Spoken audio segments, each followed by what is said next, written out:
From Studio 18 in Toronto, Ontario, Canada, this is In Studio with Susan Minuk.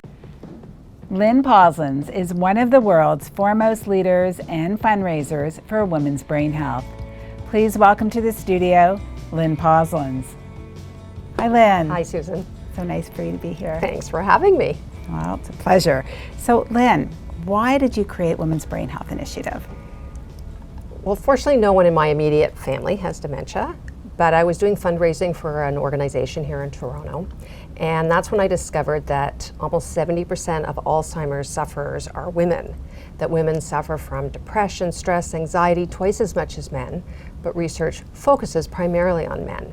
And as a woman who maybe walked into the room one too many times and forgot why, it bothered me that no one was focusing on my brain health or what risks I may have as I got older.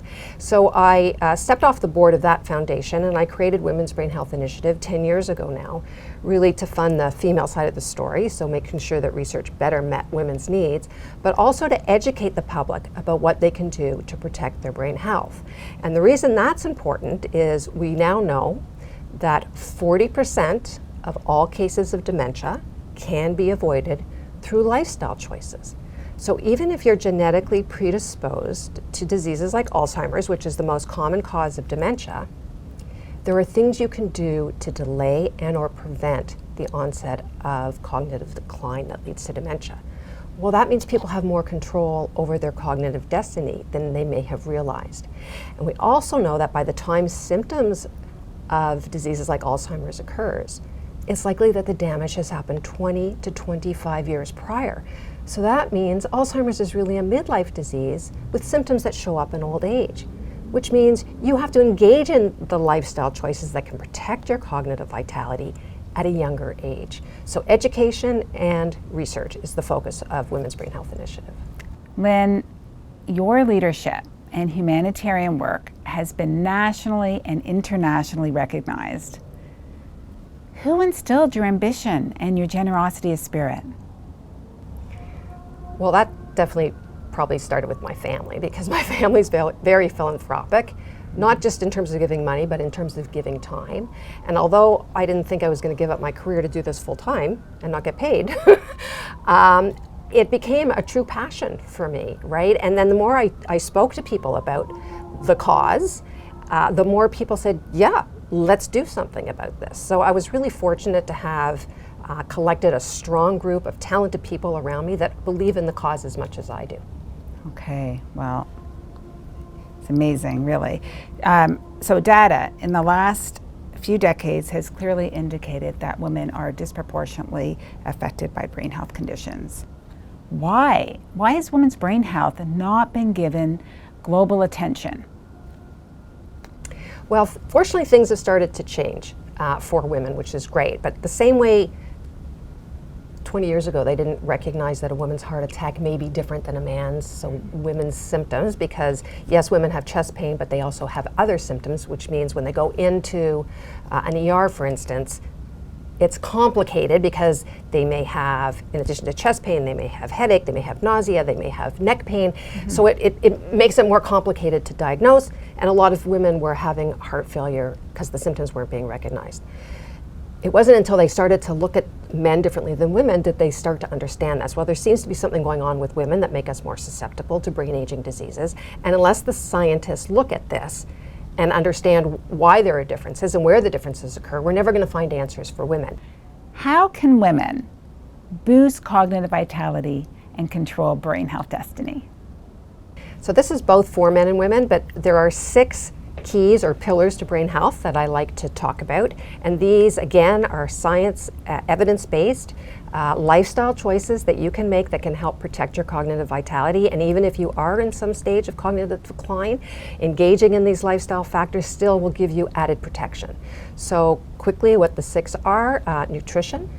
We know that healthy eating is very important to protect your brain health, and things like salt and sugar and fat cross the blood-brain barrier and put holes in your brain, so you don't want to go down that path. So healthy eating. The MIND diet is currently the best evidence. It's a combination of the Mediterranean style diet, as well as the DASH diet, which is low sodium to control hypertension. So fruits, vegetables, nuts, olive oil, low salt intake. They even allow for a cheat day, so it's easier to follow than the Mediterranean style diet. So nutrition, exercise, physical exercise increases the blood flow and the oxygen to the brain, very important. Sleep. Not a lot of women sleep well, but 7 to 8 hours of uninterrupted sleep a night is what they're saying is important to get rid of the toxins in your brain and consolidate memories. Missing a day and then sleeping twice as much the next day does not cut it. It has to be every single night. So sleep, stress. Stress can prematurely age your cells, including your brain cells. Too much a negative hormone is released into the brain, which causes the damage. So stress management is very important. Mindfulness meditation. Pets also are good. A lot of people got pets during COVID to keep stress in check. Social isolation is also something that needs to be looked at. And again, with COVID, social isolation was a problem. It leads to depression and isolation, which can be precursors to dementia. So social engagement is very important. And mental stimulation.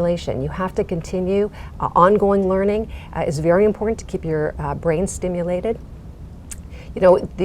The more complex, the better, but if you're right-handed, you can brush your teeth with your left hand, drive a different way to work every day. It can be little things, but again, the more complex, the better. It develops new neural pathways, so as one part starts to fall off, other parts start to take over. So those are 6 keys. We actually have a role in preventing our brain health decline. Yes, we do. These are things that they're there, but we don't really think about them. But when you just lay them all out, they're doable. Right. And again, it's also good for your heart. So it's good for your heart, it's good for your brain. Yeah. Okay. Well, thanks for that. Now, you've designated Women's Brain Health Day every December 2nd. Yeah. So what are the kinds of things that you do to raise awareness?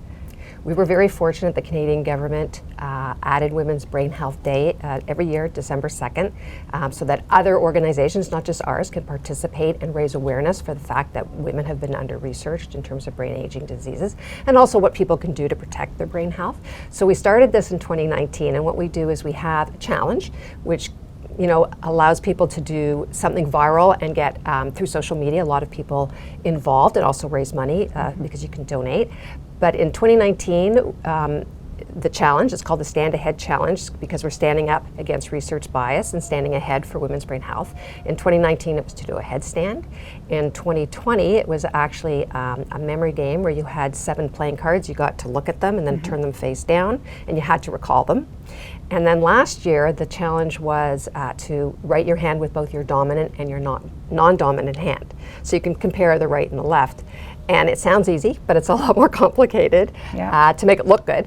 And this year, again, December 2nd, we're going to have a new challenge, again, to raise awareness and to get more people involved in the cause.